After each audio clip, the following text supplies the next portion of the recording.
자신의 일상생활에 담긴 그 상징적인 이야기들을 통해서 예레미야가 이스라엘 백성들에게 경고의 말을 남기죠. 결혼하지 마라, 장례식장에 가지 마라, 잔치자리에 가지 마라, 이제 그렇게 이야기하면서 그런 일들이 다 아무 소용없다, 결국에는 우리는 다 망할 것이다 라고 이렇게 예레미야가 선포합니다.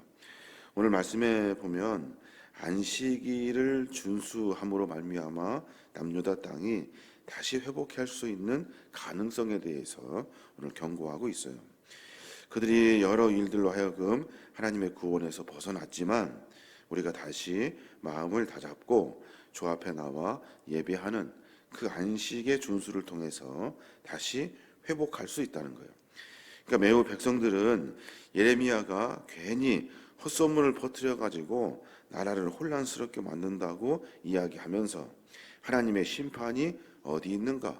하나님은 도대체 계시는가? 그렇지 않다. 우리는 여전히 애굽을 섬겨야 하고 그리고 우리는 여전히 평안하다라고 이렇게 선포하며 살았다는 거예요. 그리고 여전히 우상 숭배하면서 삶 속에서 하나님을 잃어버리고 있을 때 그때 하나님이 다시 말씀하셔요. 안식일을 지키라. 그러면 너희가 다시 살 수 있을 것이다 라고 이렇게 선포하고 있는 겁니다. 오늘은 안식일에 관련된 이야기들을 쭉 하고 있어요. 우리가 예레미야서를 쭉 읽으면서 사람이 성자라면, 성도라면 어떻게 살아야 하는지에 대한 이야기가 성경에 쭉 기록되어져 있어요. 어떻게 살아야 합니까? 그 첫 번째는 하나님의 경고에 귀를 기울일 줄 아는 성도가 되어야 합니다. 하나님의 경고에 귀를 기울일 줄 알아야 돼요. 가만히 보면 계속해서 말하고 있거든요. 예레미야를 통해서 계속 선포하고 있어요. 여러 일들, 삶 속에 흔하게 일어나는 일들, 그리고 자연 현상들, 여러 이야기를 통해서 하나님이 경고하는데 그 경고를 무시하며 살아요. 여전히 심판을 피할 수 있다. 하나님은 계시지 않는다. 여전히 지금 우리가 하는 일이 맞다. 라고 스스로 마취하듯이 스스로 이렇게 여러 가지 것들로 자기가 안전하고 평안하다라고 마취돼 버리고 말았다는 거예요. 하나님이 하시는 수많은 경고가 있어요. 우리도 마찬가지죠. 우리의 삶에 여러 가지로 말씀하시는 경고의 말씀을 우리가 분명히 들어야 하는데 우리가 여전히 마음이 완악하여서 그 말을 듣지 못한다는 거죠. 또 하나, 신앙이라면 어떻게 살아야 돼요? 우리가 하나님을 전심으로, 마음으로 신뢰해야 돼요. 그냥 겉으로 보여지는 것처럼 적당히 할 일이 아닌 거예요. 어제 우리가 읽었던 본문입니다만은 본문의 구전에 보면 분명히 그렇게 말해요. 만물보다 거짓되고 심히 부패한 것은 마음이라 누가 능히 이를 알려마는 라고 선포해요.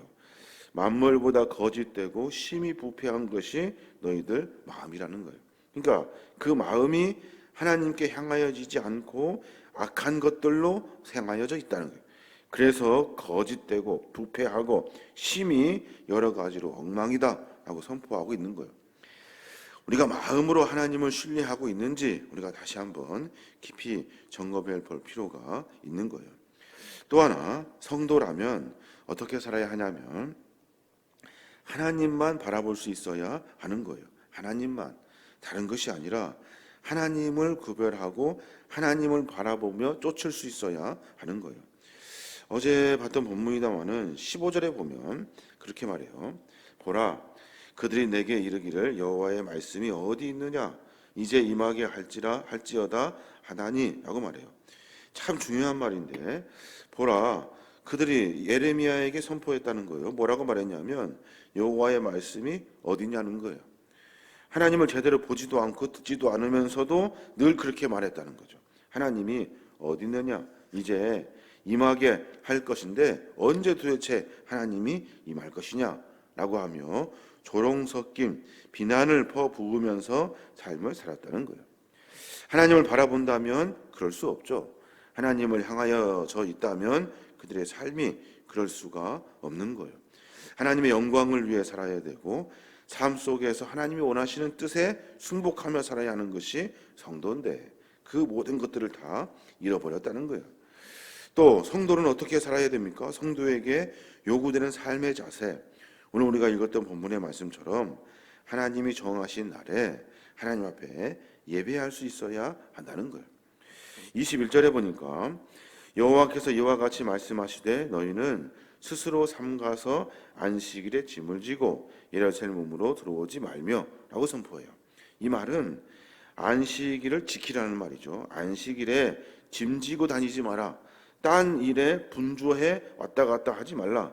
예루살렘 문으로 들어오는데 안식일을 지키려고 한 것이 아니라 내가 장사하려고 돈 벌려고 내일 하려고 짐지고 왔다 갔다 하지 말아라 라고 분명히 선포하고 있어요. 유다는 어떤 나라입니까? 유다는 하나님이 지키시는 나라고 하나님을 섬기는 나라가 되어야 하는데 하나님께 예배하고 하나님을 경외하는 그런 백성이 되어야 하는데 엉뚱한 일을 하고 있다는 거예요. 형식적인 제사나 드리면서 마음은 다른 곳에 있고 여전히 하나님을 섬긴다고 말하면서 우상을 숭배하고 이방신을 섬기며 화려하고 좋은 것 쫓아다니는 것이 남유다 사람들의 삶의 모습이었다는 거예요. 그러니 그의 삶이 어떠하겠냐는 거예요. 순전히 다 엉망이라는 거예요. 안식일엔 짐지고 돌아다니고 여전히 다른 것들 좋은 것 쫓아다니면서 삶 속에서 하나님을 잃어버리며 살아가고 있다는 거예요. 예레미야는 그 이야기를 아주 냉철하게 설교를 통해서 선포하고 있어요. 여전히 그들은 듣지 않습니다. 그 말 듣지 않고 여전히 자기 좋을 대로 해요. 오늘 우리가 예레미야서의 이 말씀을 통해서 한번 깊이 생각해 봐야 하는 건데 성도는 어떤 삶을 살아야 할까요? 성도라면 신앙인이라면 적어도 하나님 말씀을 듣고 하나님의 경고하심에 귀를 기울일 수 있어야 하는 거예요.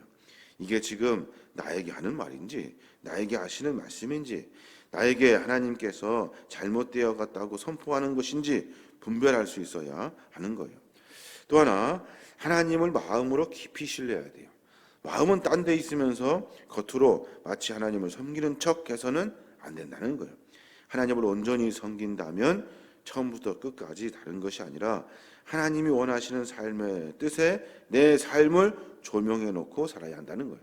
또 하나님만을 바라볼 수 있어야 되죠. 세상의 것, 다른 것 한눈 팔며 살아가는 것이 아니라 하나님을 바라보며 삶을 살아야 하는 거예요.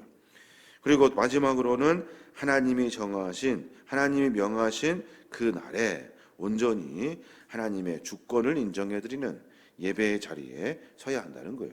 이게 바로 예레미야가 우리에게 선포한 하나님의 경고의 말씀입니다. 우리의 신앙의 삶을 다시 한번 점검해 봤으면 좋겠어요. 성도라고 한다면, 신앙인이라고 한다면 무엇이 잘못되어 있는가 한번 깊이 반성해서 내 삶을 다시 점검해야 될 줄로 믿습니다. 경건한 몸짓을 다 무시하고 하나님을 섬기는 일들도 다 마다하고 여전히 내 좋을 대로 살아가고 있는가 깊이 한번 묵상하고 고민해면 애므로 말미암아 우리의 삶을 다시 정비해야 될 겁니다. 오늘 하루 가운데 그런 고백이 있었으면 좋겠어요. 하나님, 내가 하나님을 섬긴다고 하지만 하나님과 멀리 있음을 고백하고 내가 더 주님과 가까워지기 위해 늘 고민하고 몸부림치는 신앙의 자세를 갖기를 원합니다. 우리의 삶의 모습 가운데 나는 정상이라고 착각하는 것을 버리고 늘 주님과 가까이 하여 하나님의 은혜를 만나게 해 주십시오 라고 하는 고백이 우리 고백이 되어야 될 줄 믿습니다. 오늘 할 가운데 예레미야가 선포하고 있는 남유다를 향한 경고의 메시지를 우리의 삶 속에서 드러냄으로 말미암아 우리가 바꾸어지고 변화되고 새로워져서 마지막 멸망으로 가는 것이 아니라 하나님의 축복의 대열에 설 수 있는 우리 모두가 되시길 주님의 이름으로 축원합니다.